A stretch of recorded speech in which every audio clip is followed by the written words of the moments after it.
Hey guys, it's Sydney, and today we'll be ranking. I literally forgot the name of the show.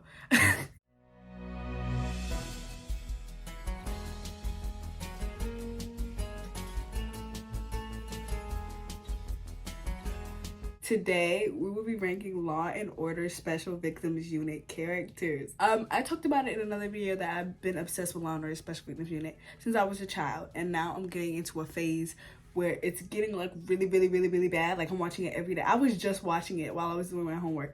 Here she go! Here she go! I was like, I might as well put this obsession and this hyperfixation to use. So I ranked the characters. Now there are a couple honorable mentions that I would like to include at the beginning because I'm not ranking these people, but like I still have opinions on them. Okay, so the first person I'm gonna talk about is Dr. Huang. He's always coming in and he's spilling tea. He's just like me. He's just like me, y'all. And he's just so real. Like he's like, I love him. Like he's so like chill, but he be going off. Like I'm sorry. Like when they introduced him, the show just kept getting better and better and better when they introduced these characters. Okay, I want to talk about Tucker. Tucker is Olivia's best love interest. I don't care who you're talking about. Dodds, you're nothing. Trump. Oh, that's no. In the sense that, No. you know what I mean? Like, when I'm saying that. Stabler, you're nothing. A married man. Cassidy, you're nothing. Tucker is the best one because it just made sense. They made sense for each other. But he was messy. But he was like the right amount of messy. Like it made sense for him to be messy. Like he's IB. The whole point is for him to investigate other detectives and be messy about it. Next is Cassidy. After he was taken off the show, whenever he came back, I was just like, turn this off. Why is he here? Especially when he was like kind of like corrupted just a little bit. Why are you here? Like, ugh. And then we're gonna talk about Dodds. Dodds didn't have to die. Dodds did not have to die. That was so extra for what? I think it was just to make sure that his character would never come back. Because one thing about SVUs, they love bringing a random character back. For what? For what? I'm going to be doing my makeup slightly. Even though, like, I shouldn't do my makeup.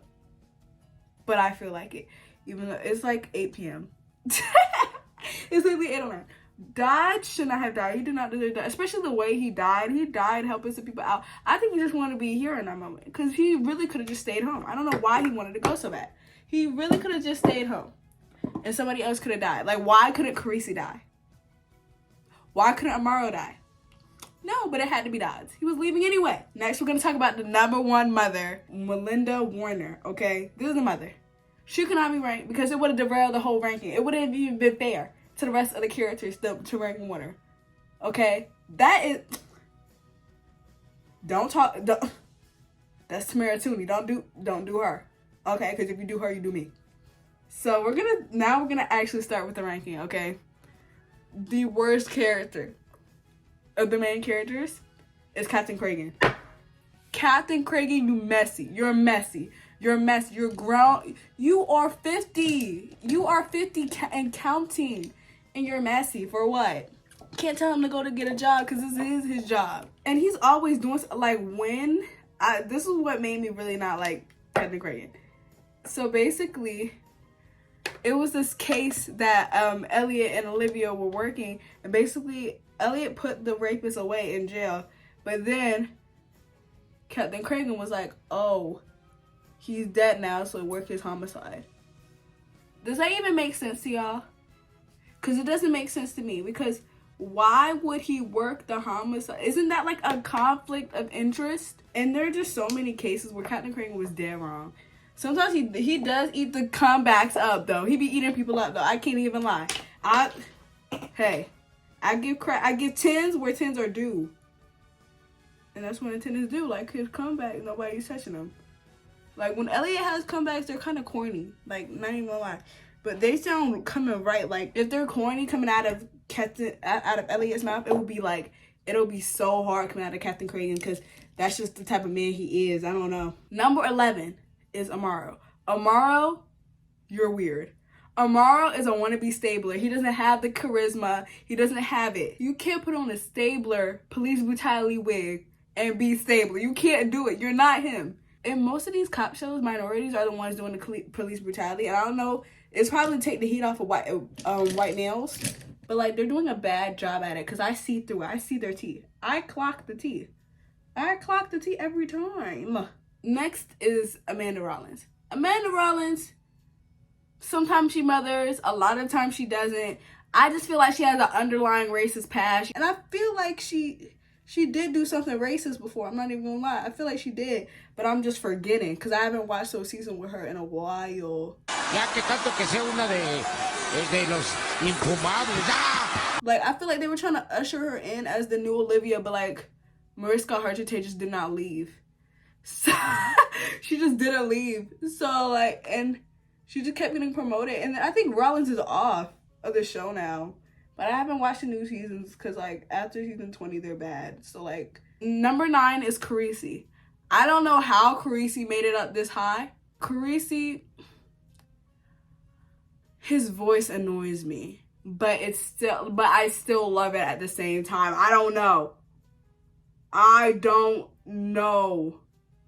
It's just like something about him that's off-putting. And I would say it's his voice. Like, it's just so grating. And he's trying to be the fun. He wants, oh, this is who I got the tea. He wants to be Munch. But you can't put on a Munch wig. And no, because he's missing the sarcasm. He's missing the dry wit. But they want him to be the funny guy. You're not the funny guy. You're not funny. Girl, keep home. Sorry, that just made me mad. Number 8 is Casey Novak. Me, I just haven't watched the season with Novak in a while. I feel like I just feel like it's giving knockoff Alex just a little bit. Novak used to be my favorite ADA, but, like, no, we're all right. You know, she's all right. You know, she's not the best. Next is Monique Jeffries. Okay, Monique Jeffries was only up here for 2 seasons, but she mothered. She mothered the entire time. She said, y'all gonna give me my little 30 episodes. I'm about to show y'all something. Number 6 is Barbara. You know who. Barbara is my king because he's so funny. He's so funny and witty. And sometimes I feel he's just a knockoff Alex. No shade. Like, I'm sorry, you can't outdo the doer, baby. Like, I'm so serious. Number 5 is Olivia. I used to love Olivia. I thought she was mother. I thought she was number 1 mother in my heart. But then I realized how unhinged she is. Especially in the first couple of seasons. One thing about Olivia, she was going to do something illegal. She was doing something she was not supposed to do. And at some point, it became inseparable. I was tired of it. I was like, Olivia, sit down. Gosh. You trying to, like, we got to let the justice system run this course. She always trying to convince somebody to be like, oh, get justice, get justice. These women don't want it. Leave these people alone. Number 4 is Stabler. That's my king right there. I'm sorry. The poster boy for police brutality. What did I say? This is when propaganda works. Because he's like everything that a good cop is. Like, he's like literally the definition of a good and dedicated cop. He puts his job before everything, his kids and this and that and that. He never be at home with them kids. Them early seasons, they always want to let people know that Elliot do not be with his kids at all. And when he is, they don't respect his authority. Like, his daughter hated him. I felt bad for him because that daughter, she was always talking mess. I was just like, oh. Then she started doing meth or opioid, something. She started doing heavy drugs. We're in the top 3. Number 3 is Alex Cabot. Sometimes she does get on my nerves, but she's the only one that thinks with, like, sense in that entire unit. Like, Captain Craig is supposed to be the voice of reason, but nothing is reasonable about that old man. Nothing is reasonable about him. Like, Alex is the one that's like, y'all, we got to be able to prosecute this. And they're like, but he did it. Where's the evidence? Where's the evidence that he did it, y'all? Because I don't see it. I don't see it either. Like, we know because we saw it. But where is it, y'all? Where is it? Because it's not right here. It's not in front of us. Because y'all making stuff up. Y'all pulling stuff out of your wazoo. And it's not right. It's not here. It's not in front of us. Top 2, Finn. Early seasons, Finn is the best thing in the world. Later seasons, he's getting kind of corny. I don't like him. He's too old. And I feel like Finn only works with Munch. Like, he works the best with Munch as his detective. Finn and Rollins work really good off each other. But, like, I feel like Finn needs Munch. And speaking of Munch, the best character, the best detective, the best sergeant, Munch. My king. Munch, you talk to him so nice. You talk to him so nice. If you talk to him mean, I'm getting you. I'm getting you personally. I don't like how in the first season they try to make him a tough guy. Like, that man is 30 plus. When they said that he was 32 in the second season, I don't know who they were trying to make that believe, but that man looked 45. That man looked at least 45. He looked worse than that. No shade. No shade. Rest in peace, Richard Belzar. That's my king. But sir, there's no way you thought and Mr. Wolf, there's no way in the world you thought that man could pass as 32. But he is so funny. He adds light. And when they make the episode, there was this one episode in one of the first seasons that was focused on him and a case, and you never see this side of him. You never see like a serious side of him, like where he's like really heartbroken and he's working the case, because it's mostly focused on Elliot and Olivia in their cases, but we never see Munch as like the lead in most of the cases.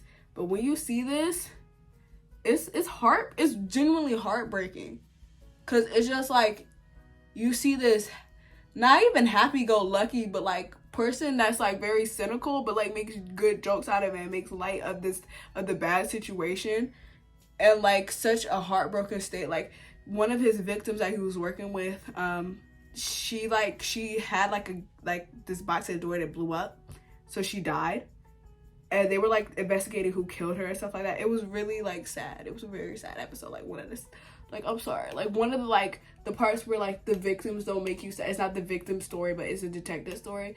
I feel like the only people that can really get that out of me is Munch, because he's just so likable and beloved. I'm sorry, like if you don't like Munch, you're weird and you're the problem. Seriously, if you don't like Munch, you're the issue. Law & Order SVU is the opposite of propaganda. Like I'm sorry, like they never do things by the book. Like nothing is by the book. Like I'm sorry, especially Finn and Olivia. All right, so guys, that was my ranking of Law & Order Special Victims Unit characters, and thank you for watching. Like, subscribe, and follow me on both of my social medias, blondedsydney on both letterboxd and Instagram, and I will see you guys next week. Is there anything else I have to say? No. Bye, guys!